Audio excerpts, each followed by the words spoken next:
Hello viewers, मेरा नाम है मनमीत कौर और आज हम इस वीडियो में जानेंगे मिसकैरेजेस क्या होते हैं, क्यों होते हैं, इनके सिम्टम्स क्या होते हैं और क्या इन्हें प्रिवेंट किया जा सकता है। तो बेसिकली जब हमारी प्रेगनेंसी किसी भी रीज़न से 20वें हफ्ते से पहले रुक जाती है तो हम इसे मिसकैरेज बोलते हैं। अराउंड 20% प्रेगनेंसी ऐसी होती हैं जिनमें दूसरे से तीसरे मंथ में ही मिसकैरेज हो जाता है। अगर आपको 1 से 2 बार मिसकैरेज होता है तो ये बिल्कुल नॉर्मल होता है। इसमें आपको किसी भी तरह की मेडिकल अटेंशन की ज़रूरत है वो नहीं होती है। लेकिन अगर आपको 3 से 4 बार मिसकैरेज होता है तो इसमें आपको मेडिकल अटेंशन की ज़रूरत होती है। इसमें आपको डॉक्टर से कंसल्ट करके पता करना चाहिए कि आपको जो मिसकैरेज की है वो क्या रीज़न हो सकता है, क्योंकि इसके काफ़ी सारे कॉजेज़ हो सकते हैं। फॉर एग्ज़ाम्पल आपको जेनेटिक डिसऑर्डर हो सकता है, यानी आपके फैमिली में पहले किसी को जो है वो मिसकैरेज की प्रॉब्लम रही हो, या फिर आपको किसी भी तरह की इन्फेक्शन हो सकती है प्रेगनेंसी के दौरान, तेज़ फीवर हो सकता है, आपके कोई मेडिकल डिसऑर्डर हो सकता है जैसे आपका शुगर कम या ज़्यादा होना, आपका बीपी कम या ज़्यादा होना, या फिर आपके थायराइड हार्मोन का कम या ज़्यादा होना, या फिर हमारे यूट्रस में भी कोई प्रॉब्लम हो सकती है। मिसकैरेज का एक बहुत ही कॉमन रीज़न होता है सर्वेक्स का माउथ ओपन होना। जब ओपन होना स्टार्ट हो जाता है तो इससे क्या होता है, जो मिसकैरेज की संभावना है वो बहुत ज़्यादा बढ़ जाती है।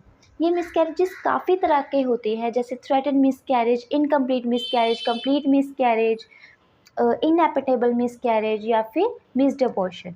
जैसे कि अगर आपको ब्लीडिंग स्टार्ट हो गई है, जो आपके बेबी की धड़कन है, मूवमेंट है वो कम हो गई है, तो इसे हम थ्रेटन मिसकैरेज बोलते हैं। अगर आप टाइम पर मेडिकल हेल्प ले लेते हैं, डॉक्टर से कंसल्ट करते हैं, तो इसे डॉक्टर जो है मेडिसिन के थ्रू ठीक कर सकते हैं, यानी इसे प्रिवेंट किया जा सकता है। इनएपिटेबल मिसकैरेज जिसमें कि आपकी ब्लीडिंग स्टार्ट हो जाती है, आपके जो बेबी की धड़कन रुक जाती है, बेबी की ग्रोथ रुक जाती है और आपके सर्वेक्स का जो माउथ है वो अपने आप ओपन हो जाता है, तो इसे मेडिकल हेल्प के थ्रू प्रिवेंट नहीं किया जा सकता है। कंप्लीट मिसकैरेज में आपका जो सर्वेक्स का माउथ है वो अपने आप ओपन हो जाता है, ब्लीडिंग स्टार्ट हो जाती है और कुछ टाइम के बाद जो है ब्लीडिंग नॉर्मल होती है और आपका जो सर्वेक्स का माउथ है वो अपने आप नॉर्मल हो जाता है, यानी क्लोज हो जाता है। मेडिकल कंडीशन में कंप्लीट मिसकैरेज बोलते हैं। तो इसमें आपको स्पेशल किसी भी तरह के मेडिकल हेल्प की या फिर मेडिसिन की ज़रूरत नहीं होती है, ये खुद ब खुद ठीक हो जाता है। इनकम्प्लीट मिसकैरेज में मिसकैरेज होने के बाद आपका जो बेबी का कुछ पार्ट होता है वो आपकी बॉडी में रह जाता है। इसमें आपको कंटिन्यूसली ब्लीडिंग होती रहती है, तो इसमें आपको डॉक्टर से कंसल्ट करके डॉक्टर आपकी जो है वो यूट्रस की सफाई करके आपका जो है अबॉर्शन कर देते हैं। तो इसमें आपको मेडिकल हेल्प की ज़रूरत होती है। इसके बाद है मिस्ड अबॉर्शन, जिसमें जो है आपके बेबी की ग्रोथ अपने आप रुक जाती है, उनकी धड़कन रुक जाती है। और आप डॉक्टर से कंसल्ट करते हैं तो डॉक्टर आपका पीवीआई करके आपको अल्ट्रासाउंड करके या फिर आपके बेबी की धड़कन चेक करते हैं, जिसमें आप उनको अगर ग्रोथ नहीं शो होती है तो वो आपका अबॉर्शन करते हैं, जिसमें हम इसे मेडिकल कंडीशन में मिस्ड अबॉर्शन भी बोलते हैं।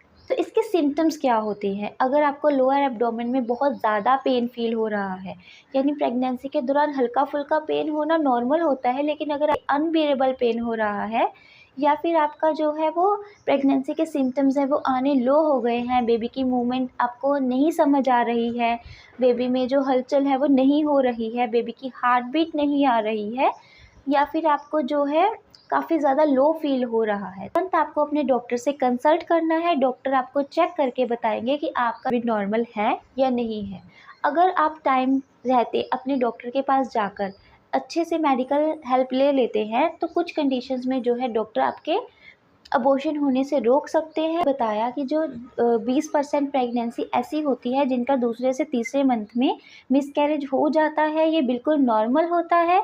और अगर आपको 2 से 3 बार मिसकैरेज हो गया है तो जब आप नेक्स्ट प्रेगनेंसी के लिए ट्राई करते हैं तो आप अपने डॉक्टर से पहले कंसल्ट करें, पूरी तरह से जांच करें कि आपको मिसकैरेज हो क्यों रहा है, क्योंकि ये नॉर्मल नहीं होता है।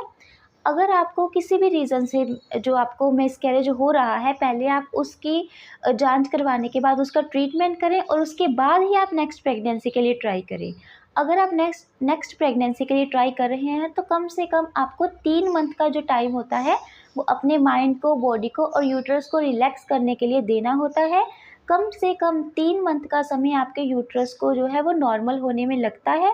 अगर आप उसके बाद प्रेगनेंसी के लिए ट्राई करते हैं तो आपको जो है वो अच्छे से प्रेगनेंसी रुकने के चांस होते हैं।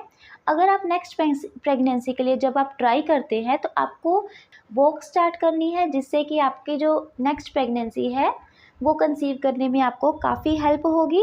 आपको अपनी डाइट को अच्छा करना है। प्रेगनेंसी प्लान करने से पहले ही folic acid, vitamin B12, vitamin D, iron supplements और अपनी जो है डेली रूटीन में प्रोजेस्टेरोन की टैबलेट है उसे ऐड कर लेना है, ताकि आपको जो नेक्स्ट प्रेगनेंसी में मिसकैरेज का सामना ना करना पड़े और आपकी जो प्रेगनेंसी है वो सक्सेसफुली आगे बढ़ सके।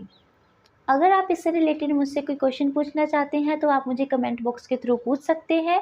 अगर आपको ये वीडियो हेल्पफुल लगता है तो वीडियो को लाइक करके चैनल को सब्सक्राइब करें एंड थैंक्स फॉर वॉचिंग।